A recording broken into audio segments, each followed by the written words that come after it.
Assalomu alaykum, hurmatli talabalar.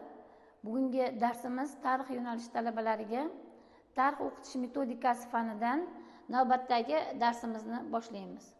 Demak, bugungi mavzumiz tarix ta'limida zamonaviy pedagogik va axborot texnologiyalaridan foydalanish va ularni loyihalashtirish mavzusida bo'ladi. Demak, reja bilan tanishamiz. Birinchi rejamiz tarix ta'limida axborot kommunikatsiya texnologiyalaridan foydalanish usullari, zamonaviy pedagogik texnologiyalar tarixi, tarix darslarida onlayn resurslar, tarix fanida interaktiv ta'lim dasturlari va elektron didaktik materiallar tayyorlash kabi mavzularda bugun suhbatlashamiz. Demak, tarix ta'limida zamonaviy pedagogik va axborot texnologiyalaridan foydalanish o'quvchilarning bilimlarini kengaytirish, o'rganishni qiziqarli va samarali qilishda muhim rol o'ynaydi.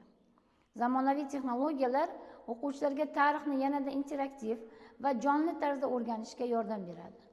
Bu o'quvchilarga tarixga bo'lgan qiziqishni oshirish, fikrlash ko'nikmalarini rivojlantirish hamda mustaqil o'rganishni rag'batlantirishga xizmat qiladi. Quyida tarix ta'limida zamonaviy pedagogik va axborot texnologiyalaridan qanday foydalanish mumkinligi haqida batafsil to'xtalib o'tamiz. Demak, birinchi multimediali o'quv resurslaridan foydalanish. Hurmatli talabalar, multimediali resurslar nima? Multimediali resurslarga audio, video, interaktiv grafikalar tarix fanini o'rganishni ko'proq qiziqarli va samarali qiladi. O'quvchilarning tarixiy voqealarni ko'rish, eshitish va o'rganish orqali ularga chuqurroq tushunchalar hosil qiladi. Masalan, tarixiy kinolar, hujjatli filmlar, interaktiv xaritalar, animatsiyalar va slayd-shoular orqali tarixiy davrlar, voqealar yoki shaxslarni o'rganishimiz mumkin. Tarix ta'limida aktlardan foydalanish. Demak, tarix ta'limida akti axborot kommunikatsiya texnologiyalaridan foydalanish usullari ta'lim sifatini oshiradi. Axborot kommunikatsiya texnologiyalari yordamida interaktiv darslarni tashkil qilish, tarixiy manbalarni va multimedia materiallardan foydalanish imkoniyati mavjud. Misol uchun, elektron kitoblar bugungi kunda juda ham keng targ'ib etilmoqda. Onlayn ma'lumotlar bazalari va interaktiv xaritalar o'quvchilarning tarixiy tushunchalarini kengaytiradi.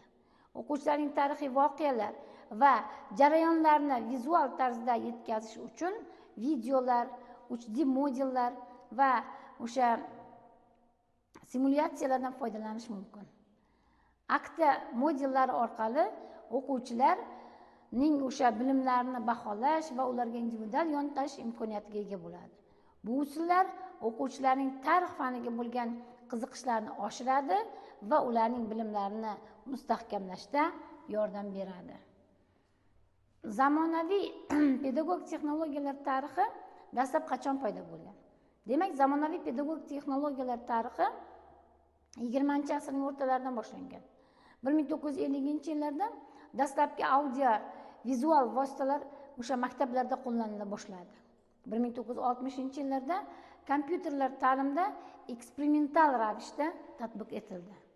80-yillarga kelib, shaxsiy kompyuterlarning ommalashuvi bilan pedagogik jarayonda axborot texnologiyalari kengaytirildi. 1990-yillarda internetning rivojlanishi onlayn ta'lim platformalarining paydo bo'lishiga sabab bo'ldi. Sir emaski, o'sha 2000-yillarda interaktiv ta'lim vositalari, masalan, smart taxtalar ta'limda qo'llanila boshladi. 2010-yillarda MOOC, ya'ni Massive Open Online Courses kurslari va mobil ilovalar ta'limga kiritildi.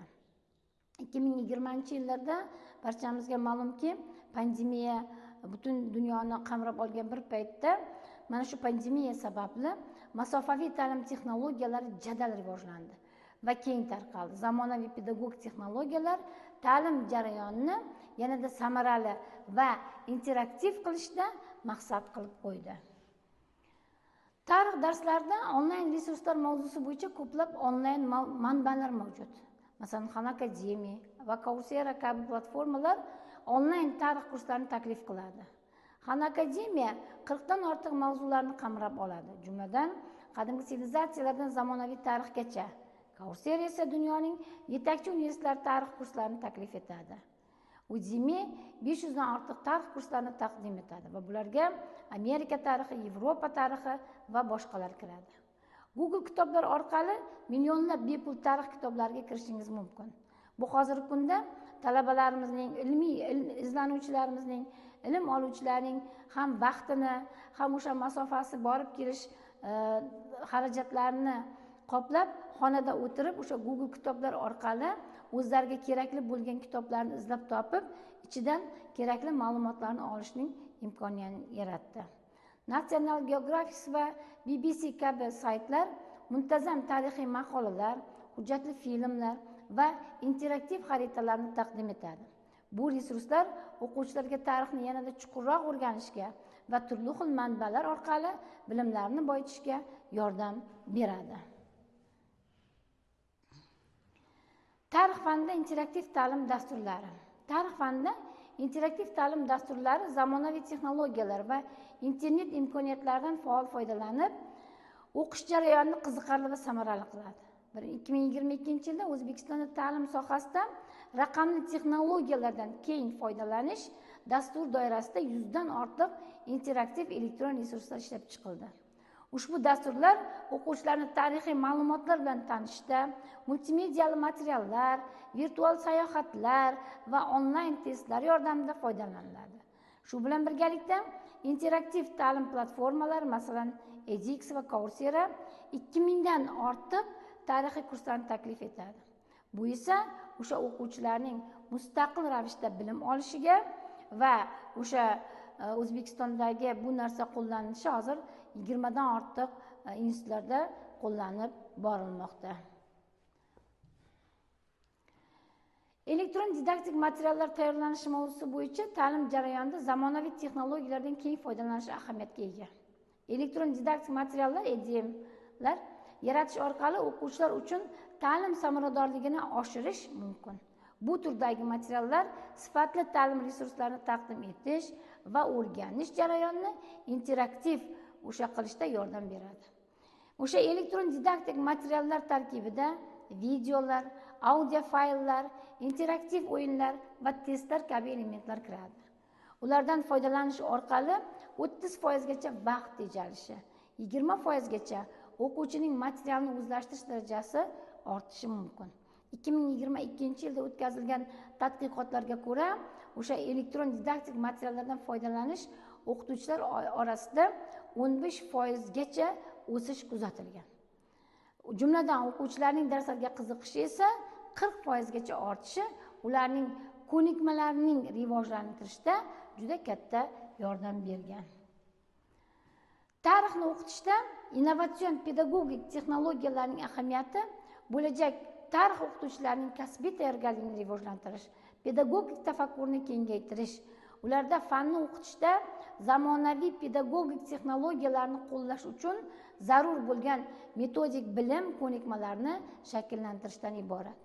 Ma'lumki, hozirgi zamon har bir fan o'qituvchisi zimmasiga inson, uning jamiyatdagi o'rniga haqqoniy bahoni berish vazifasini qo'yadi. Buning uchun o'qituvchi ta'lim-tarbiyaning yangi shakllari, vositalari va usullarini egallashi, shu bilan birga o'zi zamonaviy pedagogik texnologiyalarni yaratishga, shaxsni tarbiyalashning yangi an'anaviy, samarali usullarini tanlashga harakat qilishi hamda o'qituvchining o'zi ijodkor bo'lmog'i lozim. Interaktiv darslar va o'quv ilovalaridan foydalanish. O'quvchilar uchun interaktiv ilovalar va o'yinlar yordamida tarixiy mavzularni o'rganishni yanada qiziqarli qilish mumkin. Ushbu ilovalar o'quvchilarga tarixiy faktlarni o'rganishda o'zlari mustaqil ish olib borishga yordam beradi. Masalan, timeline davrlar bo'yicha interaktiv xaritalar yaratish, Quizlet yoki Kahoot kabi ilovalar orqali viktorinalar va musobaqalar o'tkazish mumkin. O'sha darslar jarayonida mana shu ilovalardan foydalanish, dars jarayonini o'quvchi qanchalik tez va oson o'zlashtirilganligini baholash ham mana shu ilovalarda juda chiroyli ko'rib o'tishimiz mumkindir. Ta'lim-tarbiya faoliyatining mazmuni, maqsad va vazifalari davrlar o'tishi bilan kengayib borish natijasida uning shakl va usullari ham takomillashmoqda. Hozirda inson faoliyatidan ko'zda tutilgan maqsadlarni to'liq amalga oshirish imkoniyatini beruvchi yaxlit tizimga ega bo'lgan texnologiyaga aylanib bormoqda. Shu asosda ta'lim-tarbiya sohasida so'nggi davrda pedagogik texnologiya amal qila boshlaydi. Darslarni o'tishda bugungi kundagi o'quvchilarning qiziqishi, orzulari, imkoniyatlariga katta e'tibor berish lozim. Buning uchun birinchi navbatda o'qituvchining o'zi ham mohir ustoz bo'lishi kerak. Shundagina o'quvchilarning qalbiga yo'l topa olishi mumkin. Demak, biz tarix o'qitish metodikasi darsida turli xil usullar bilan bolalarning tarixiy bilimlarini rivojlantirishga, olgan bilimlarini mustahkamlashga hissa qo'shishimiz kerak. Buning uchun albatta o'qituvchining o'zi zamonaviy pedagogik texnologiyalardan, axborot kommunikatsiyalardan keng foydalanishni o'zi bilmog'i va buni darslarda qo'llashi lozim. Shundagina darslarimiz albatta samarali va o'quvchilarning bilim ko'nikmalarini oshishiga yordam beradi. Bugungi mavzumiz haqida qisqacha mana shu. E'tiboringiz uchun rahmat.